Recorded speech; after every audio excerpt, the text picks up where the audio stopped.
All right, thank you for tuning in to the Bitches of Eastwick podcast on 666 Hell Radio. My name is Peggy. I will be your host this evening. Unfortunately, Riot couldn't be with us today. You know, she does have a busy career. Her schedule is just very demanding, you know what, with being the world's most beloved Victoria's Secret model. You know, it's not easy being an international celebrity of such high caliber. But I pray for her. Anyways, let's get this show on the road, shall we? So I've wanted to do a podcast for a very long time, right? And now we're finally doing it. I'm excited. It's the first episode of the podcast. But you know, I wasn't really sure what I wanted to talk about. But I posted something on Threads last night. Follow me on Threads. If you haven't already followed me, follow me on Threads. But I posted something on Threads last night, and I was talking about how there's so many spells, real spells, in the Chilling Adventures of Sabrina. Now, if you don't know already, I am obsessed with pop culture witches, pop culture magic, supernatural shows, all of it. I mean, I'll take a Sanderson sister over the Baba Yaga any day of the week. But it's spooky season, so I'm already watching all the good shows, all the good movies, so why not start off the podcast by dissecting all of my favorite shows and movies. Alright, so we're going to be doing The Chilling Adventures of Sabrina, The Craft, Hocus Pocus, The Witches of Eastwick. But I'm going to be honest, alright?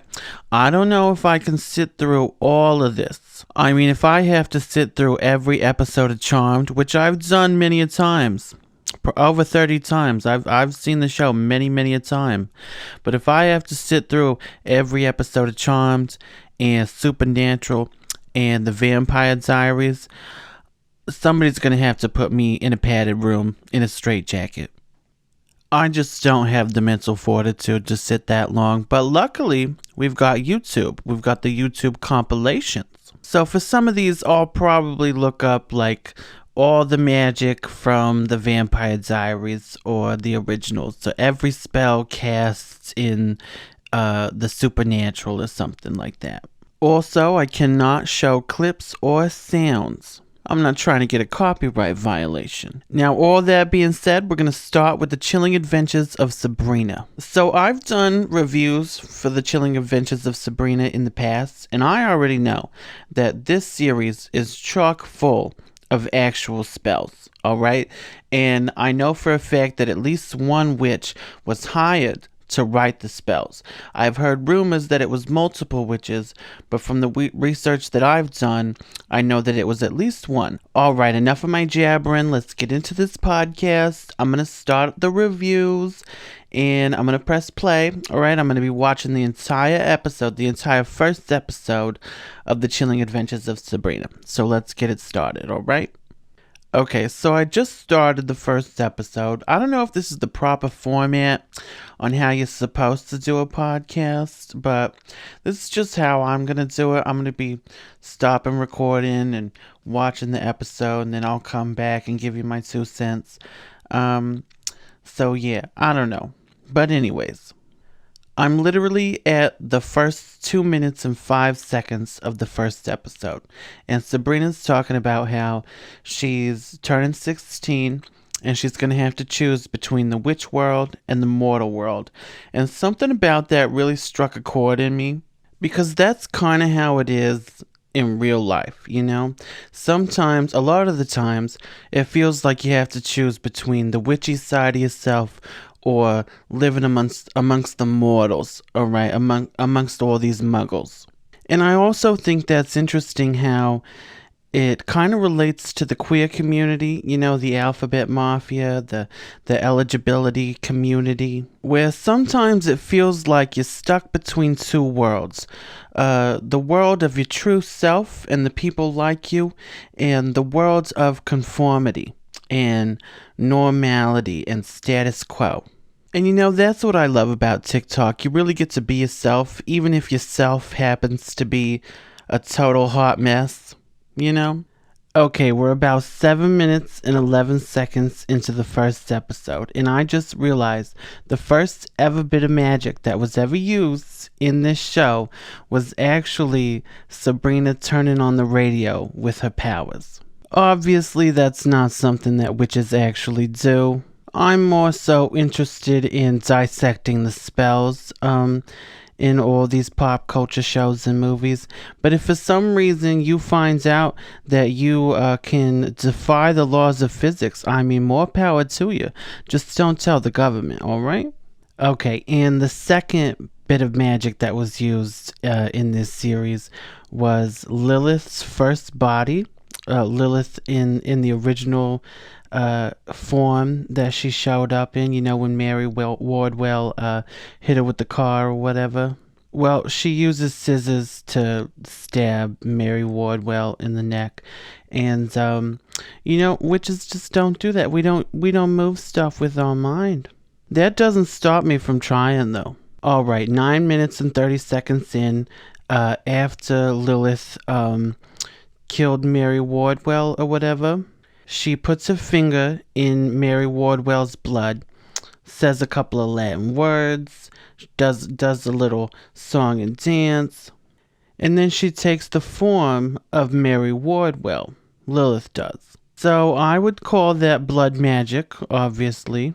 Now, you're not going to take on the shape of the person, but I could see this spell being adapted for some practical witchcraft. I see it being used as, let's say you have the person's blood and you do a spell to take what is theirs. Not taking their physical form or whatever, but taking maybe their material possessions, their energy, their happiness, things like that. So I definitely see this spell being adapted for some actual witchcraft. I could also see it being reversed. Let's say if it's still blood magic, right? We could be using our own blood to give away something, bestow our abilities or something like that onto another person. Maybe you're a very happy person and you want to bestow some happiness onto somebody who's got a terrible case of the SADS. I could see that working. But this is a great example of how you could look at something like this. You know, you see the original spell performed in the show and you're like, oh, well, that's not witchcraft. But if you change it up a little bit, it really could be. You know, don't knock the blood magic till you try it. All right, now we're 11 minutes into it, and a bat just flew into Sabrina's window in the middle of the night, and it hurt its poor wing. The poor little bat. Anyway, Sabrina ended up having to kill the bat. It wasn't very nice of her. I would have let it go. But she says a Latin word, abset omen. And this is to expel bad omens. It's an actual Latin word or a Latin phrase. And basically, it's used to expel a bad omen or something negative, right? So, you know how, like, when a broom falls and it's supposed to be a bad omen, or how some people say seeing a black cat cross the street or whatever in the middle of the night is a bad omen. You would say absets omen to negate the effects. You're basically saying that shit ain't happening to me. No, thank you. Not today, Satan. In the Latin translation is may this omen be absent. So, I mean, that's definitely witchcraft. Okay, now we have a little bit of folk magic. Aunt Hilda just told Sabrina to put a rabbit's foot under her pillow at night and she'll sleep like the dead.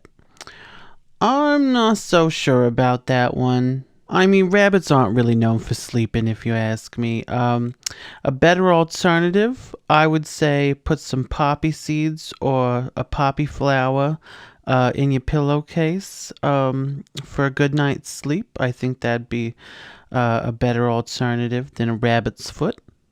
But if you disagree, let me know. If you're watching this on YouTube, sound off in the comments and let me know your opinion on that one.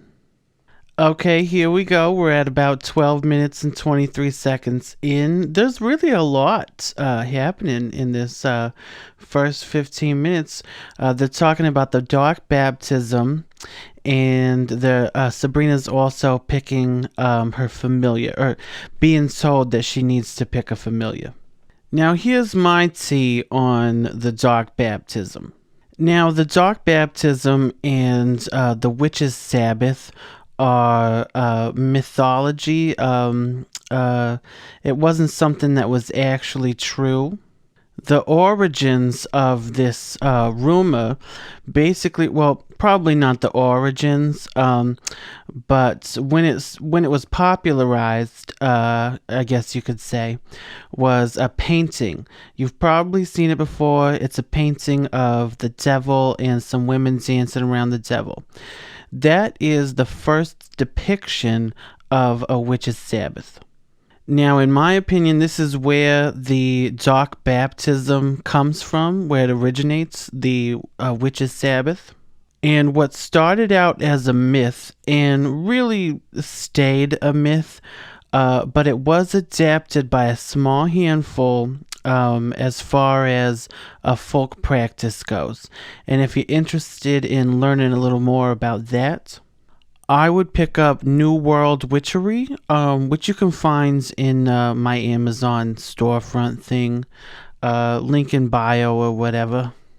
I have a bunch of fabulous books in my Amazon storefront, but New World Witchery is in there.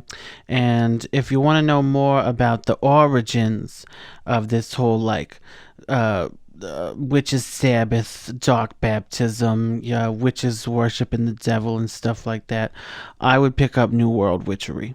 But as far as the familiars go, all right, having a familiar, as far as I'm concerned with that, well, here's the tea, all right? If you're in a witchy community, oftentimes people are going to argue, or at least I've heard the argument one too many times about what is a familiar. A lot of people will say it's a spirit, it's a goblin, it's a non-physical thing. It takes no physical shape whatsoever. And then a lot of people will say, "Oh, it's my house cat Fluffy." It's my dog Bella. And both of these are technically incorrect. So here's the tea. Originally, the first depiction of a witch's familiar was an imp. And it would take the shape of a common farm animal, like a goat, a dog, a cow, even something like that. So the depiction of a familiar in The Chilling Adventures of Sabrina is actually a lot more accurate than people realize. However, a familiar can be a non-physical spirit, and it can also be your house cat Fluffy, or your dog, or your pet turtle, whatever, a spider, if you want it to be a spider. So technically they're all correct, but as far as the origin goes, the Chilling Adventures of Sabrina is actually more accurate. But also on the topic of familiars, to help you understand what I'm talking about, I would also pick up again the book New World Witchery, because that also talks about familiars, and that explains exactly what I just said to you about the imps and how it is adapted to be your house cat Fluffy or a non-physical spirit or something like that. And it was also believed that witches gained their power from familiars. Nowadays, we look at a familiar as a little helper, but originally it was something that witches were supposed to have gained their power from. Next, they're talking about a baptismal name. Sabrina's supposed to pick her baptismal name, and there's a little bit of folk magic there. Witches have been known to use their name as a form of witchcraft, or pick a name that represents them as a witch. So there's a little bit of truth to that. All right, now Sabrina's in the forest, and she's about to do her little spell, her little song and dance number to summon a familiar. So let's see how this goes. First, she rings a bell. Okay, I like that. And then she's drawing some markings into the ground with a wood stick, a staff. And she's saying a couple words. Spirit of the forest, I pronounce my intentions to thee. Come forth and seek me, and equal we shall be. And then she rings the bell one more time. Not master and servant, but familiar to familiar, to share our knowledge, our spirits, and our traits. And then she rings the bell one last time. The symbol she wrote in the ground seemed to be a circle with a line through it vertically. And I would have come up with a little something better than that, or maybe just a circle, maybe a circle around yourself. You know, I don't really see the point. I'm having trouble dissecting what the point of the circle in the ground was for. But I like it. A solid spell. I would change up the verbiage a little bit. For me personally, I feel like any witch is probably going to change up the verbal spell to suit their own working. But I like it. I would have brought an offering, something like that. But it's a solid spell. I give it a 7 out of 10. Okay, we're about 18 minutes in, and the Weird Sisters just put a curse on Sabrina. I don't know what Latin words they were using. They were speaking too fast and too majestically. There was a lot of echo, a lot of reverb, a little bit of auto-tune. Now, here's what I have to say. 3 witches circling you, cursing you, speaking in Latin. Those are 3 witches not to mess with. I would be a little bit no, I wouldn't be scared. I would not be scared, but I'd be a little bit iffy about what they were doing. I would be a little worried about whatever spell it was they were casting. Now, that being said, I don't know what they were saying, what the curse was, what the spell was, but the more people integrated into a spell, the more people helping, the more powerful the spell is going to be. I very much appreciate some cooperative magic. So that being said, it's definitely a good approach to witchcraft. But again, no idea what the spell was for. If for some reason that happened to me in real life and I was circled by a few witches and they were chanting in Latin and I could tell that it was malicious, I would immediately sit on the ground, draw a circle around myself, and I would start chanting something like, I'm rubber, you're glue, kiss my ass heifer, something like that. Alright, next spell. We're about 19 minutes 47 seconds in. 18 minutes 47 seconds actually. She's trying to wash off the curse. She's trying to break the curse that the Weird Sisters just put on her. I cannot tell you how many times I have referred people to this hex breaking method. It is so perfect. Alright, let's start with the verbiage, the verbal spell. If truly I am cursed today, let water wash the hex away. Now, for me personally, I change that. I would say, I think the way I do it, I say, if I am hexed today, let water wash the hex away. A curse and a hex, 2 different things. I just think it's important to make that distinction. But definitely change up the verbiage for whatever suits you. And also, she's really just taking a shower in some hot water. I like to put a little bit of salt at the bottom of the shower. Maybe scrub a little salt on me. Definitely want to use some hot water. And you could also incorporate some herbs, some hex breaking herbs. Peony, eucalyptus in the shower. It's always great. But this is really a solid spell, especially if you're going to actually wash your body off with soap and hot water. Because you say the spell continuously. Repetition is very important in spell work, as far as I'm concerned. And then you have the body movements, right? That's great, especially the actual washing and cleansing of yourself. And then again, change the verbiage up. But I really think this is a solid spell. It probably is the best spell in the entire series. I mean, technically, you wouldn't have to change it at all.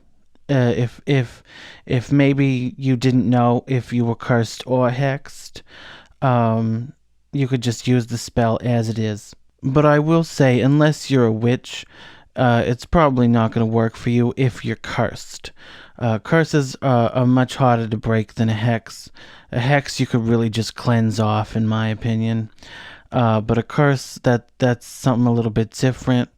Usually requires some witchy intervention.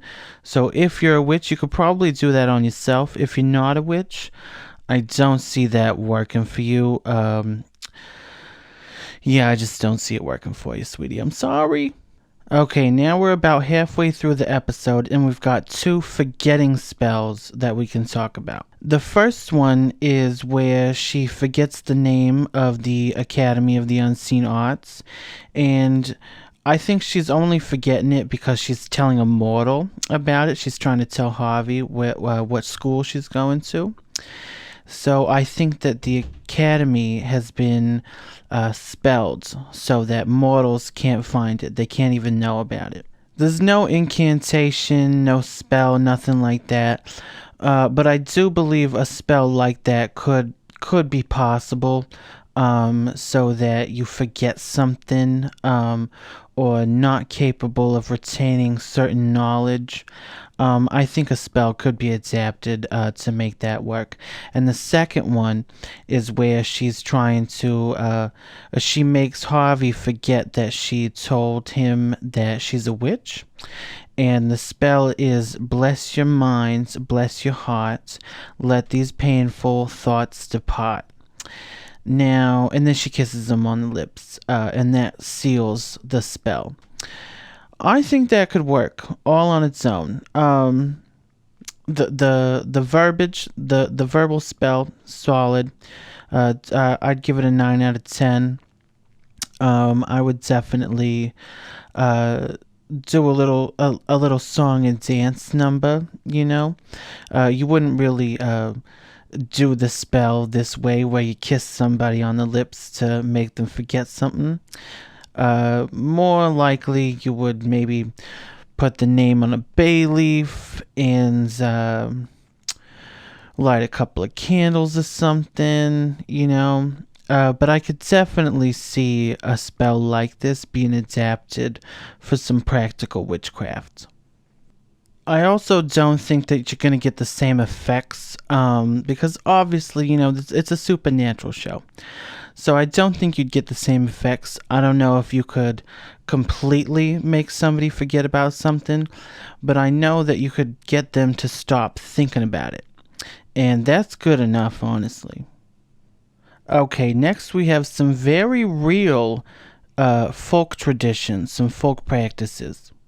So Aunt Hilda is cracking an egg into a dish, and she's going to find out if the weird sisters actually did curse Sabrina. So she cracks the egg, it's all bloody, and they're like, oh, it's a blood curse, I knew it. And honestly, that's solid. If I saw some blood in an egg when I was doing this particular practice, I would definitely think it was a blood curse. Now, a lot of people will say that this is a Latin American brujeria, Santeria practice. But that's through some cultural exchange. There's some cultural exchange happening there. It's thought to it's thought to have originated in Greece, but apparently it was also practiced by some ancient druids in Scotland or whatever. There's actually a bunch of different names for it, but it's usually just called ovomancy. And this is like actual witchcraft. Like there's nothing fanciful, there's nothing whimsical or supernatural about this. It's not fiction in any way. This is very much an actual practice. I mean, when people make fun of Sabrina for the witchcraft in here, I'm just like, have you seen it? There's the actual witchcraft in this show. I love it. Absolutely love it. All right, now we're 40 minutes into the episode, and Ambrose and Sabrina are doing a spell on the principal, and they're using Aunt Hilda's spiders. Aunt Hilda keeps spiders as familiars, and they're using the spiders to, I'd say, put a hex on the principal. Okay, here's what I have to say. I absolutely love this spell. But it would not work the way that they're doing it. At least in my opinion, it wouldn't. I just don't like the verbiage, the verbal spell that they used. It was kind of like a nursery rhyme. I've never heard it before, so maybe that's why I don't like it. I would come up with something a lot better than that. And yeah, solid spell. I would just change it up. Using a picture of the principal, that was fine. I would prefer some hair or a personal item, something with some DNA on it. But using a picture is fine. I would probably feed the spider a fly or something like that. Or I would use a pregnant spider. Like, the goal here was to get a bunch of spiders to attack somebody, right? And I do think it could be done if it was done properly. I'd have to give it some immense thought before actually doing it. But this is a great spell. I'm gonna give it a 6 out of 10. Alright, so they're talking about a malum malice. They're talking about using an apple for divination. So obviously there's some mythology around apples and, the fruit of knowledge and all that. But the term malum malice, I believe that's just made up for the show. Malice means crab apple tree. And malum also means an apple. So they're basically saying apple. But I do believe that the word malice is sort of like, it's supposed to imply a double entendre. Malice as in malicious, trying to make it dark. But the whole thing's pretty much made up for the show. However, I very much believe that you could incorporate this method and turn it into some actual witchcraft, wherein you are receiving knowledge or practicing divination whilst biting into an apple. I do believe that, but just biting into an apple, calling it malum malice, it's not really a thing, but it could be adapted, and I like the idea of adapting it as well. I probably would. So I'm going to give it a 4 out of 10. Give it a 4 out of 10. Next thing they're talking about is a witch's mark. Now, I've heard a lot of people try and disprove this, that it's not actually a thing. And, maybe it's not for everyone, but there absolutely is some folk traditions, some folk mythology around having a witch's mark, and that meant you were a witch. And there's also some folk traditions around creating your own witch's mark. So that's interesting as well. Again, I would pick up a New World Witchery the book, it's in my Amazon storefront, but that talks about witches' marks and making your own witches' marks, the folk mythology behind it, and the actual practice of it. So I would definitely pick that up if you want to know more about it. But so yeah, I mean, they're talking about a witch's mark on the body of somebody here, and that's real witchcraft. It's actual mythology. So yeah, I mean, a 10 out of 10 for that one, for the history. Loving that. But I will say, you don't have to have a witch's mark to practice witchcraft. Okay, next bit of magic that they're using is actually Lilith, in the body of Mary Wardwell. She's using some poppets to basically have like a little demon go after Sabrina. So that's not how poppets work, but poppets are definitely a real thing. They look like little dolls, and you can make them in the fashion of the actual person. A lot of times they're made out of corn husks. But yeah, so poppets are a thing. You've probably heard of voodoo dolls, which is a similar thing, very similar concept. The doll represents somebody.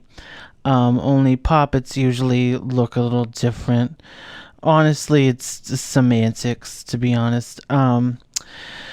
So yeah, poppets are a thing. They're just, they're using the whole movie magic stuff to make something happen. Doesn't really work like that. You usually light it on fire, stuff it with some herbs, maybe stuff it with a belonging of the person, and then you use maybe pins or some hemp twine, something like that, to either bind, cause pain, or do healing magic as well. Good for remote workings. So yeah, honorable mention for the poppets, at least. Alright, that's actually it for the first episode. So, as you can tell, there's some very real spells in here, some actual folk practices, some of it's fantasy, some of the fantasy could be adapted for actual witchcraft, but quite frankly, I don't think there's ever been anything quite like The Chilling Adventures of Sabrina as far as accuracy in witchcraft actually goes.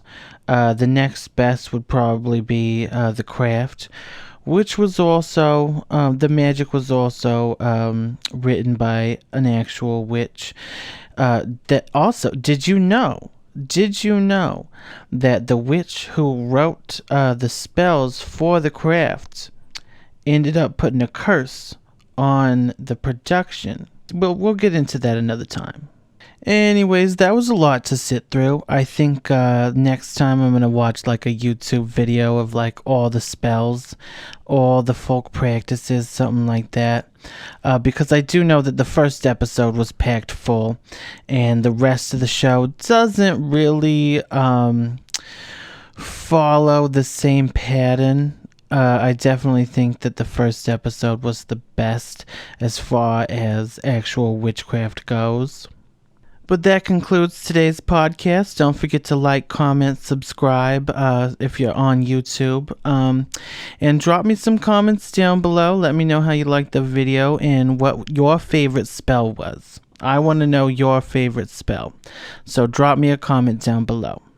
And if you're watching this on other platforms, like Spotify and Apple, I don't know what you would do. Follow my page there so you can stay up to date on the latest episodes of the Bitches of Eastwick. I'm doing this first episode solo, but I do hope to have some interviews, some co-hosting happening. That's going to be fun. I have a few people in mind, a couple of witches, a couple of non-witches as well. Also, let me give a shout out to our sponsor, Mediocre Help. It's not the help you need, but it's the help you can afford. That's their motto. Alright, thank you for tuning in to the Bitches of Eastwick podcast on 666 Radio. Like, comment, and subscribe, and I will see you in the next episode.